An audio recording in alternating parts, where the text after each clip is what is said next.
இது வரைக்கும் தயாரிப்பாளர் வந்து செலவு தான் பண்ணியிருக்காரு. அவர் கைக்கு பணம் இனிமே தான் வரும். இருந்தாலும் என்னுடைய சிறு உதவியாக இந்த தொகையை அவரிடம் கொடுத்து வாழ்த்துகிறேன்.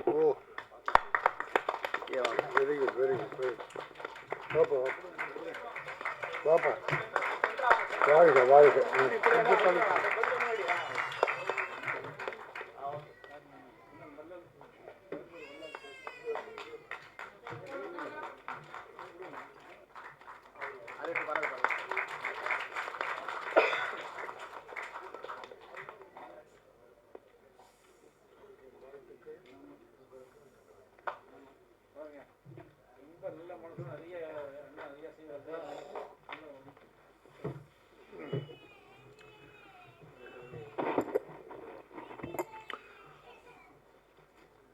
அன்பிற்கும்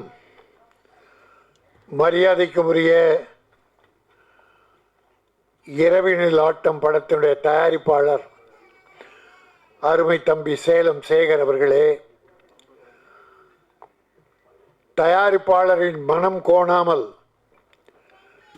ஆரம்பம் தொட்டு முடியும் வரை, படம் வெளியீடு வரை உடனிருந்து உதவி செய்கிற ஒப்பற்ற இயக்குனர் அருமை தம்பி தமிழ்ச்செல்வன் அவர்களே, அருமை சகோதரர் ராஜேந்திரன் அவர்களே, என் அருமை தம்பி தயாரிப்பாளர் சங்க தலைவர் அன்புச்செல்வன் அவர்களே, அற்புதமான இயக்குனர்கள். நான் பல மேடைகள் பார்த்துருக்கேன். வாரத்தில் எப்படியும் ஒரு நாள் 2 நாள் இந்த விழாவுக்காக கூப்பிடுறாங்க. வந்து ஆழ் மனதிலிருந்து வாழ்த்துறோம். உதட்டிலிருந்து பேசி பழக்கம் கிடையாது. உதடு அசைவு தெரியுமே தவிர அந்த ஆழ் மனதிலிருந்து இறைவா இந்த படத்தை காப்பாற்று, தயாரிப்பாளரை காப்பாற்று, தயாரிப்பாளர் வாழ வேண்டும், வெற்றி பெற வேண்டும், அடுத்து படம் தயாரிக்க வேண்டும் என்ற நல்ல மனதுடன் அவரோடு ஒத்துழைத்து படத்தை சிறப்பாக எடுத்து முடித்து தந்திருக்கிற இயக்குனரை காப்பாற்று. அப்புறம் நடிகர்களை காப்பாற்று. ஏன்னா நடிகர்களை காப்பாற்றா 4000 பேர் இருக்கான், நடிகர்களை காப்பாற்றா நிறைய பேர் இருக்காங்க. ஆனால் இந்த பொண்ணை காப்பாற்றா இங்கே தான் இருக்காங்க. ஏன்னா இது வந்து 2-3 படம் பார்த்தேன். அது நடித்த படத்தில் வந்து மேடையில் உட்காருது. ஒரு நடிகருக்கு அந்த பொறுப்பு இருக்குது. பொறுப்பு இல்லைன்னா அந்த பொறுப்பில்லாத நடிகர்களை நான் கொஞ்சம் வெறுப்பாக தான் பார்ப்பேன். அது எவ்வளோ பெரிய கில்லாடியாக இருந்தாலும். ஏன்னா தயாரிப்பாளர் இல்லாமல், தயாரிப்பாளர் விட இயக்குனர் இல்லாமல் நடிகர்கள் இல்லை. இந்த தம்பி டாலா படத்துடைய இயக்குனர் பாபு கே கணேஷ், நான் தம்பி இப்போ தான் பார்த்தேன். படம் இதுக்கு முன்னால் பார்த்தேன். ஏன்னா சாதாரணமாக அந்த ஒரு படம் பெரிய படம் ஆயிடுச்சு. சின்ன படம் பெரிய படம் பேசுகிறாங்களா? நான் அடிக்கடி பேசுகிற சப்ஜெக்ட். யாரும் சின்ன படம் மட்டும் சொல்லாதீங்க.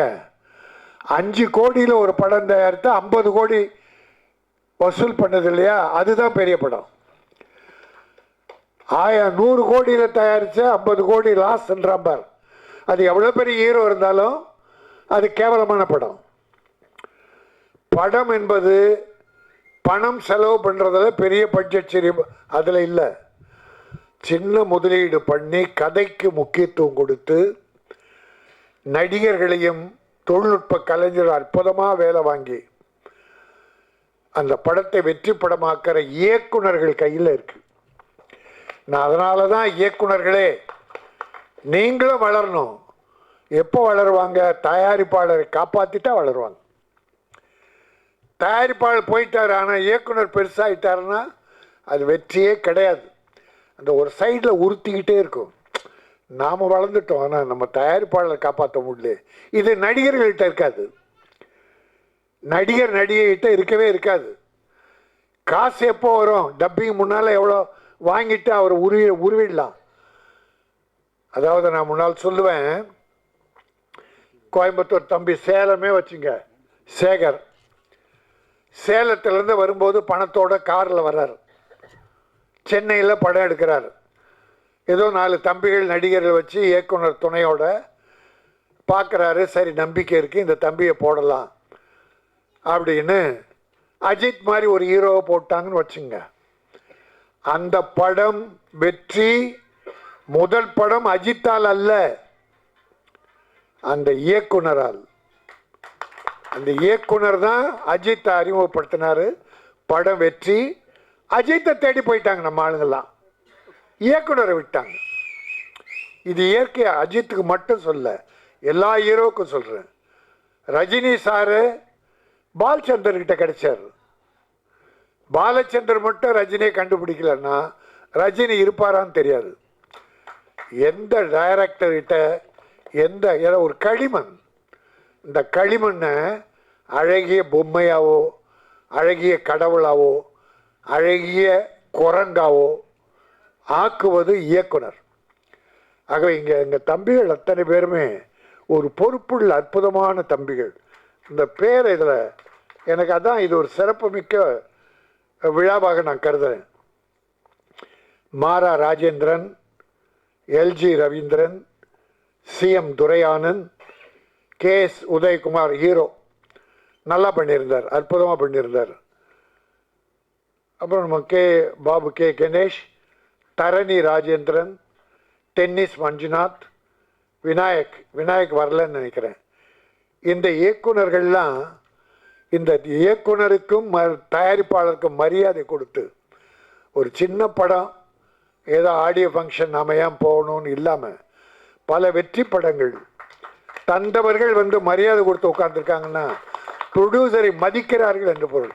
அதான் எனக்கு வேணும். அவங்க எவ்வளோ கஷ்டப்பட்டு பணம் சம்பாதிச்சு கொண்டு வந்து கொடுக்குறோம். அவங்க படுற பாடு இருக்க, இதில் சேகர் என்ன பாடுபட்டாருன்னு தெரியாது. ஆனால் நான் இந்த சேலத்துக்காரங்களை கைகூப்பி வணங்குறேன்.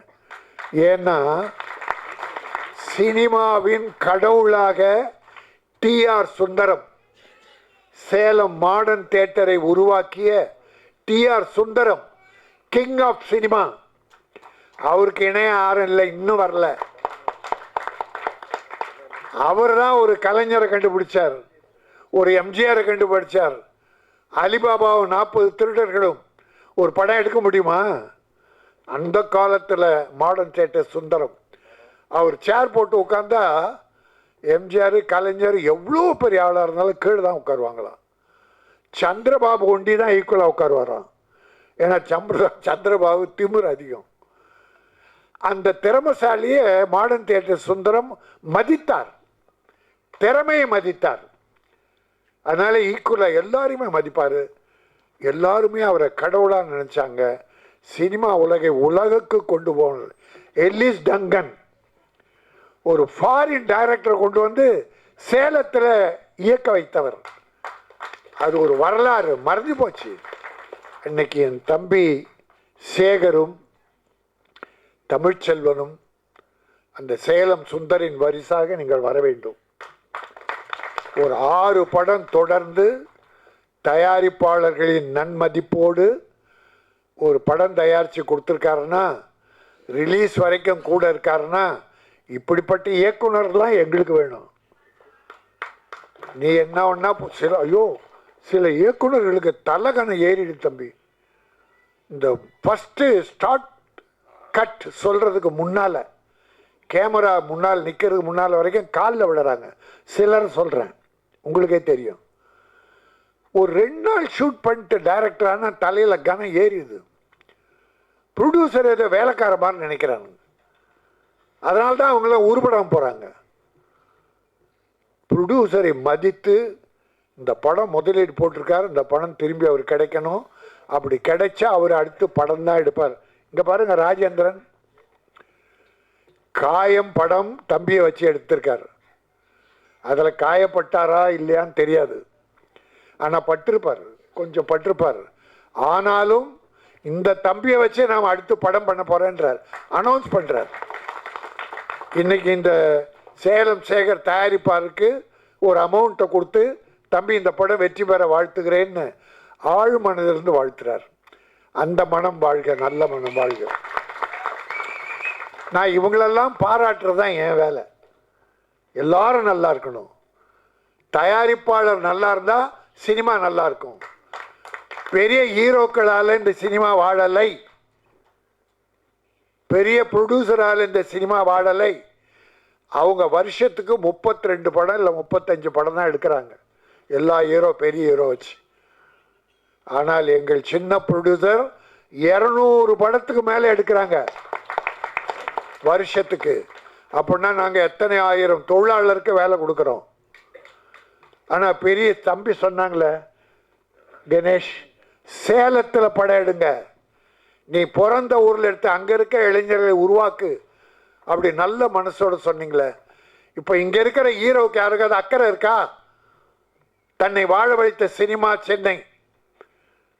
பொன்னியின் செல்வம் படுத்து ஹைதராபாத்தில் போய் 2 வருஷம் எடுக்கிறான் செட்டை போட்டு. ஆனால் பணம் யார் பணம்? தமிழ் பணம், தமிழர்களின் முதலீடு.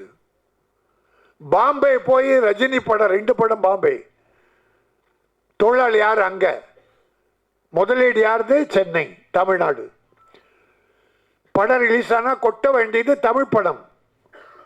ஆனால் நீ வேலை கொடுக்கறது பூரா ஹைதராபாத், பாம்பே. ஆனால் இந்த தம்பிக்கு இருக்கிற உணர்வு கூட இந்த பெரிய ஹீரோவுக்கு இல்லை, பெரிய டைரக்டருக்கு இல்லை. இதை யார் செய்யணும்? பெரிய டைரக்டர் அண்ட் ஹீரோ 2 பேரும் டிசைட் பண்ணி தமிழ்நாட்டில் வை. நான் சொல்றது, கதைக்கு பம்பாய் வேணும்னா போங்க, கதைக்கு போங்க. ஹைதராபாத்தில் அங்கே லொக்கேஷன் இருக்குது, அந்த கதைக்கு தேவைன்னா போங்க. என்ன 20% 25% இருக்குமா? இப்போ அஜித் சார் ஃபுல்லாக கம்ப்ளீட்டாக ஃபாரின், ஒரு படம் விடாமுயற்சி. ஒருவேளை ஃபாரினாக இருக்கலாம், தப்பு இல்லை, நம்ம அதை தப்பு சொல்லலை. இந்த கதைக்கு என்ன வேணும், எந்த லொக்கேஷன் வேணும், அதுக்கு மட்டும் போங்க. மற்றெல்லாம் நாயகன் ஒரு படம் எடுத்தார் மணிரத்னம். மணிரத்னம் படம் இல்லை முதல்ல, அது முக்தா சீனிவாசன் எடுத்த படம். அதில் பாம்பேயில் தாராவியில் தமிழர்கள் பகுதி நடக்கிறது. ஃபுல் செட்டு எங்கே போட்டார் தெரியுமா? வீனஸ் காலனியில்.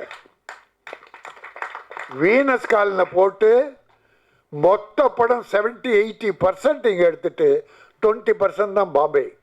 நல்லது, அது தப்பு இல்லை. என் தொழிலாளியை இதை நம்பி இருக்க தொழிலாளி யார் காப்பாற்றுறது? நீங்கள் யாரோ பணம் ப்ரொடியூசர் கஷ்டப்பட்டு கொடுக்குறான்னு எங்கேயோ போய் மஜா பண்ணா ஜாலி பண்ணுறதுக்கு போனீங்கன்னா என் தமிழ் உலகம், தமிழகம் என்ன ஆகுது? அந்த அக்கறையில் தான் நான் வருத்தப்படுறேன். ஆகவே நான் ஹீரோக்களையும் பெரிய இயக்குநர்களையும் கேட்டுக்கொள்வது, கதைக்கு என்ன தேவையோ அந்த அளவுக்கு மட்டும் வெளியே போங்க, மீதெல்லாம் தமிழ்நாட்டிலே தான் இருக்க வேண்டும். இப்போ நல்ல ஒரு அனௌன்ஸ்மெண்ட் தமிழக முதல்வர் வெளியிட்டிருக்கார். 140 ஏக்கரில் பூந்தமல்லியில் 500 கோடியில் ஒரு திரைப்பட நகர் உருவாக்க இருக்காங்க தமிழக அரசு. அது எங்கள் ப்ரொடியூசர், சின்ன ப்ரொடியூசர், பெரிய ப்ரொடியூசர் எல்லாத்துக்கும் பெரிய லாபகரம். போய் பூந்தமல்லியில் போய் படத்தை எடுத்து முடிச்சிடலாம், எல்லாத்தையும் முடிச்சிடலாம், பண செலவுகள் கம்மி. அதனால் ஹைதராபாத் அப்படி என்ன அங்கே லொக்கேஷன் அதெல்லாம் உருவாக்குவாங்க, இங்கே இருக்கும். அதனால் தமிழகத்திலே இந்தியாவிலே சிறந்த திரைப்படம் எடுப்பவர்கள் தமிழகத்தில் தான் இருக்கிறார்கள். இப்படிப்பட்ட இளைஞர்கள் அற்புதமான புரட்சி செய்கிறார்கள், அற்புதமான கதை களத்தை வைத்திருக்கிறார்கள். இன்னும் பல இளைஞர்கள் தேடிக்கொண்டிருக்கிறார்கள். அவர்களை உருவாக்கி தமிழ் சினிமாவை காப்போம், தமிழ் தொழிலாளர்களை காப்போம், தமிழ் இயக்குநர்கள் வளரட்டும், தமிழ் தயாரிப்பாளர்கள், சிறிது முதலீட்டு பட தயாரிப்பாளர்கள் போட்ட முதலீட்டை திரும்ப பெறட்டும். திரும்ப வந்தால் அவர்கள் படம் தான் எடுப்பார்கள், எங்கள் ராஜேந்திரை போல. பாருங்க, அனௌன்ஸ் பண்ணார் காயம், இப்போ எடுக்க போகிறேன். அதனால இரவினில் ஆட்டம் பார் இல்லை, பார், BAR, பார். டாஸ்மாக் கடையில் ஒவ்வொன்றுலையும் பார் இருக்கு இல்லையா? இரவினில் பார், அதை போய் பார். இந்த டாஸ்மாக் கடையிலனா இப்படி அக்கிரமம் நடக்க போகிறதில்ல, குடும்பங்கள் அழிய போகிறதில்ல, தாலிகள் அறுக்கப்பட போகிறதில்ல. எத்தனை கொடுமைகள்! எனக்கு என்னன்னா, உலகிலேயே பண்பாடு மிக்க நகரம் தமிழ்நாடு. பண்பாடு கலாச்சாரத்தில் சிறந்தது நம்முடைய தமிழ்நாடு. அந்த தமிழ்நாட்டில் இப்பொழுது ஏறக்குறைய ஒரு 25% பெண்களும் குடிக்க ஆரம்பித்து விட்டார்கள் என்ற கேவலமான செய்தி என் உள்ளத்தை உலுக்குகிறது. இதில் ஒரு பொண்ணு போதை வருமா அப்படின்னு ஒரு வார்த்தை இருந்தது. ஒரு பொண்ணு சிகரெட் பிடிக்கிறது. நடப்பதை சொன்னார்கள். இப்படி நடக்கக்கூடாது என்பதற்காக சொன்னார்கள்.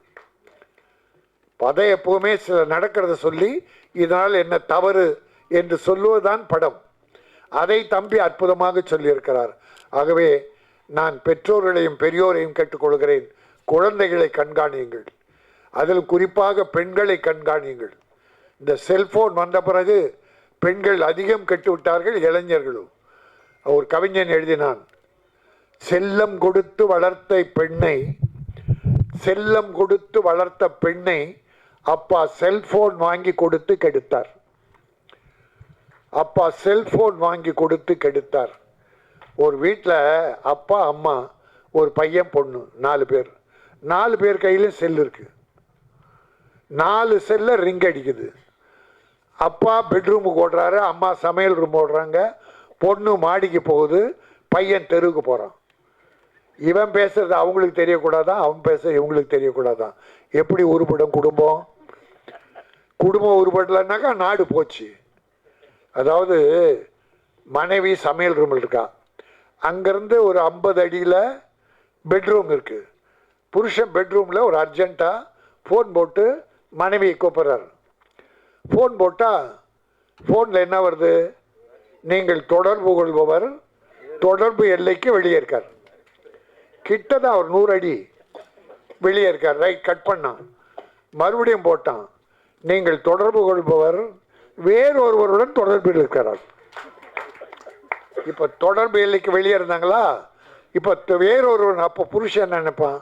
என்னடா அது ராத்திரி நேரம் பொண்டாட்டி வேறொரு தொடர்பு. இந்த காமெடிக்காக சொன்னேன். ஆக அப்படி செல்ஃபோன் குடும்பத்தில் குழப்பத்தை உருவாக்கிடுச்சு. இப்படிப்பட்ட நல்ல கருத்துக்களை அருமை தம்பி தமிழ்ச்செல்வன் போலே மக்களுக்கு எடுத்து சொல்ல வேண்டும். மக்களும் தன் குழந்தைகளை பிள்ளைகளை கவனமாக பார்க்க வேண்டும். நாடு மிகவும் கெட்டுவிட்டது. ஆகவே இரவினில் ஆட்டம் மிகப்பெரிய வெற்றி படமாக அமைந்து இந்த கேவலமான ஆட்டங்கள் குறைந்து நல்ல கொண்டாட்டங்கள் பெருகி குடும்பங்கள் குதூகலமாக இருக்க வேண்டும் என்பதை சொல்லி வெற்றி பட தயாரிப்பாளர் சேகரை வாழ்த்துகிறேன். அதை இயக்கிய அருமை தம்பி தமிழ்ச்செல்வனை வாழ்த்துகிறேன்.